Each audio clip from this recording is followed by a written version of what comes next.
هاي، صباح الخير. عاملين ايه؟ يا رب تكونوا بخير. النهارده عايزه اتكلم معاكم في حاجه مهمه قوي، وهو لما حد يجي يقول لي انا مش حاسس ان انا ذكي، او مثلا مش حاسس ان عيالي اذكياء. هو اصلا ايه مفهوم الذكاء عندنا؟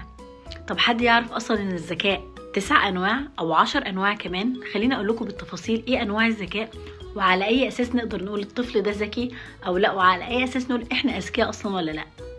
طبعا في نظريات كتير جدا اتكلمت على انواع الذكاء، ولكن النظريه اللي انا هتكلم عنها في الفيديو هي طرحها العالم هوارد جاردنر، وقال ان الذكاء بيتقسم ل9 انواع.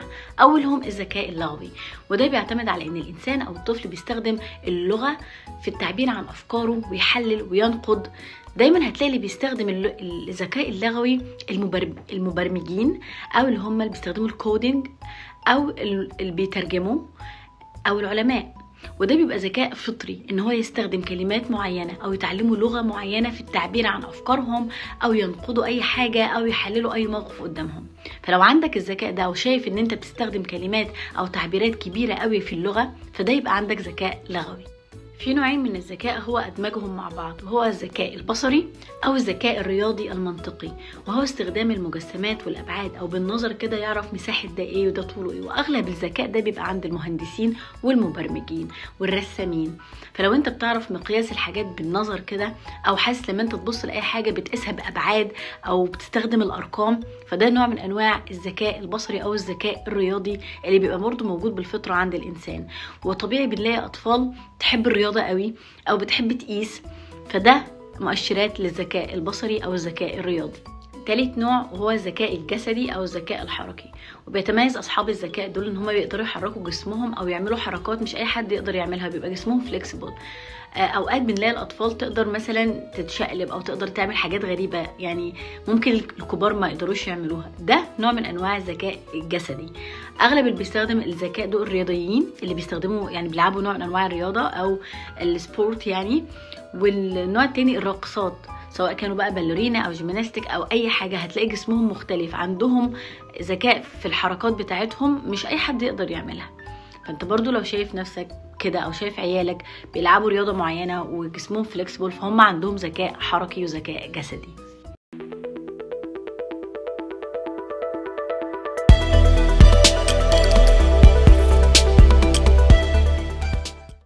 خامس ذكاء وهو الذكاء الاجتماعي، وده من وجهة نظري يعتبر من اهم انواع الذكاء في العالم، او المفروض نتعلمه حتى لو احنا مش عندنا. الذكاء الاجتماعي هو قدرة الانسان على فهم الاخرين والتواصل معاهم وفهم مشاعرهم، ويقدر يتشارك ويتجاوب ويعمل كوميونيكيت. طب مين اللي المفروض يبقى عندهم النوع الذكاء ده؟ او هتلاقيه في الاغلب عند المستشارين، المدرسين، المعلمين، او الناس اللي شغالة في محيط مجتمع او بيتفاعلوا مع ناس تانية. وده نوع من انواع الذكاء كمان الفطري والمكتسب، يعني اللي تقدر تتولد بيه واللي تقدر تتعلمه. فلو انت شايف تعرف تتكلم وتتواصل مع الناس، تقدر توصل لهم اي معلومة، تقدر يعني تكوميونيكيت بشكل كبير، ده نوع من انواع الذكاء الاجتماعي.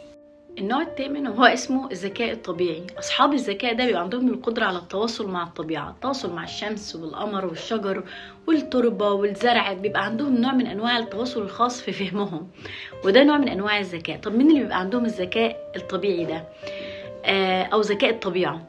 علماء الطبيعه، علماء البيئه، المتخصصين في الزراعه، هتلاقي عندهم ارتباط او فهم وتواصل مع الطبيعه بشكل ملحوظ وبشكل مختلف عن الناس التانية.